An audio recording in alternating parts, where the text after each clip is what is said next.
बैठ जाओ। Major Puri, court martial की कार्यवाही शुरू करें। सर, 10 जून की रात को जवान रामचंद्र गार्ड ड्यूटी पर था।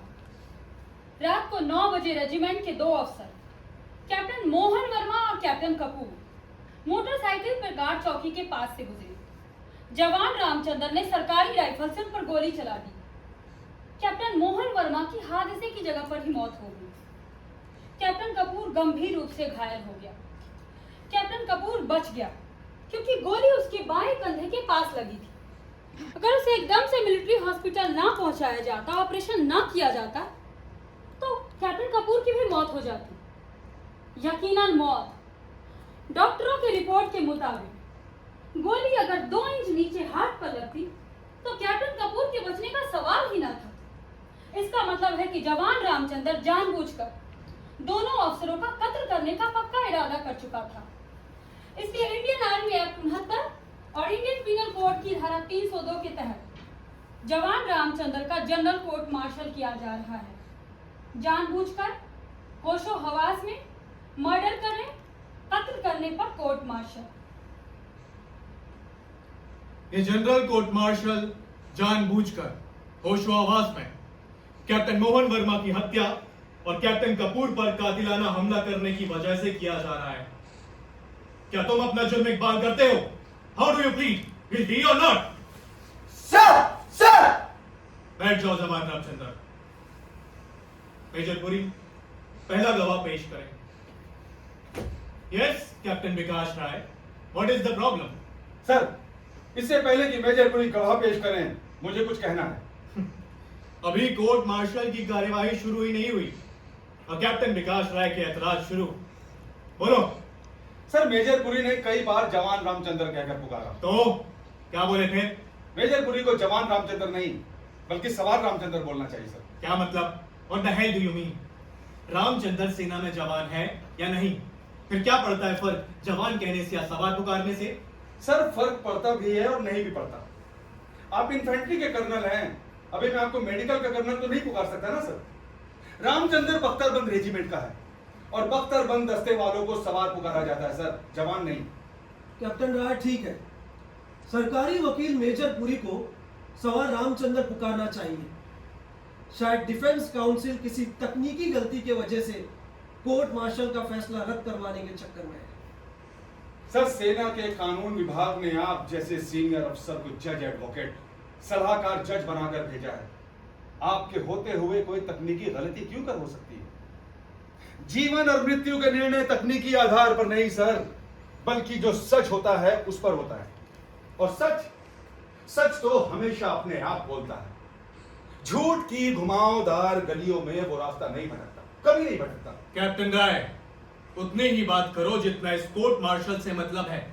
जो जवान, मेरा मतलब सवार रामचंद्र पर चल रहा है। कैप्टन राय और बाकी लोग भी कान खोल कर सुन लें। ये कोर्ट मार्शल है, कोई हिंदी फिल्म नहीं। फिजूल के दावपेचों और एतराजों से इस कोर्ट का वक्त जाया करने की किसी को भी इजाजत नहीं है। Is that clear to you? इस कोर्ट मार्शल का प्रिजाइडिंग अफसर सूरत सिंह है, colonel Surat Singh. Don't you ever forget this fact. Sir, जज एडवोकेट भी मेरा ऐतराज सही मान चुके हैं कि सवार रामचंद्र पुकारना चाहिए। मुझे दुख है कि सही ऐतराज को आप वक्त जाया करना समझ रहे हैं। सर, अगर आपको यही लगता है कि मैं फालतू बातों पर ऐतराज करता हूं तो किसी और को बचाव वकील में लगवा लें, मैं दिल्ली वापस चला जाऊंगा। सर, डोंट थ्रेटन मी।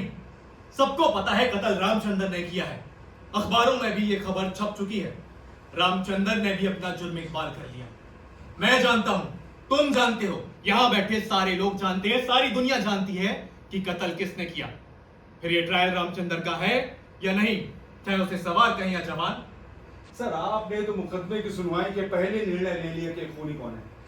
फिर ये कोर्ट मार्शल क्यों? इस ढकोसले फार्स की क्या जरूरत है? अगर आप कहें तो ये केस मैं लिख कर लड़ने से इनकार कर सकता हूं सर, क्योंकि कोर्ट तो पहले ही फैसला ले चुकी है।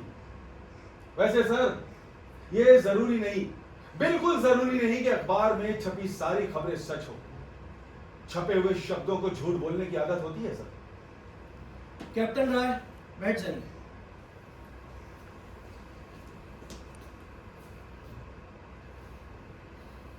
अब पहला गवाह पेश करें।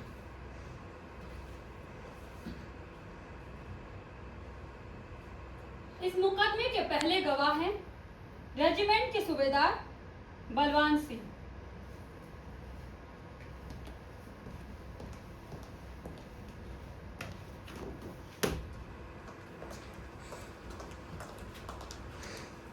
सूबेदार साहब, 10 जून की रात 9 बजे आप कहाँ थे? उस वक्त मैं रेजिमेंट के गार्ड हाउस के पास था। आप रात को वहाँ क्या कर रहे थे? नाइट ड्यूटी पर होंगे शायद। नहीं मैडम, ड्यूटी पर नहीं था। उस रात लाइट चली गई थी। मेरा क्वार्टर गार्ड हाउस के नज़दीक है। हाँ, गर्मी बहुत थी, इसलिए गार्ड हाउस के पास वाले मैदान में हवलदार राज सिंह के साथ टहल रहा था। उस रात गार्ड ड्यूटी पर कौन था? जवान, मेरा मतलब सवार रामचंद्र। 10 जून की रात 9 बजे आपने क्या देखा? मैडम बताए ना, बिजली चली गई थी, इसलिए कुछ साफ साफ दिखाई नहीं दिया। हाँ, गार्ड हाउस के पास एक साफ मोटरसाइकिल। साफ कुछ दिखाई नहीं दिया? शायद आपने चश्मा नहीं लगाया होगा उस रात। मैडम मेरी नज़र 100% ठीक है, मैं चश्मा नहीं लगाता। लेकिन साहब, अभी अभी आपने बताया कि आपको साफ साफ कुछ दिख मैडम नहीं रहा बिजली था। चली गई थी। सूबेदार साहब, बिजली चली गई थी तो क्या हुआ? 10 जून को पूरे चांद की रात थी। आप गार्ड हाउस से 100 मीटर के फासले पर टहल रहे थे। पूरे चांद की इतनी रोशनी होती है कि 400-500 मीटर तक सब कुछ साफ साफ दिखाई देता है। मैदान पर पड़ी छोटी सी गेंद भी। खैर छोड़िए, जो मोटरसाइकिल गार्ड हाउस के पास से गुजरी उस पर कितने आदमी बैठे थे? 2। क्या उन्होंने हेलमेट पहन रखा था? नहीं मैडम। फिर तो आपने दोनों को पहचान लिया होगा। जी हाँ, कैप्टन मोहन वर्मा मोटरसाइकिल चला रहे थे और कैप्टन कपूर उनके पीछे बैठे थे। ठीक, अगर इतनी दूर से चलती मोटरसाइकिल पर बैठे अपने रेजिमेंट के दोनों अफसरों को आपने पहचान लिया, फिर तो गार्ड ड्यूटी पर तैनात रामचंद्र ने भी पहचान लिया होगा कि वो दोनों अफसर उसके रेजिमेंट के हैं। जी हाँ मैडम। फिर क्या हुआ?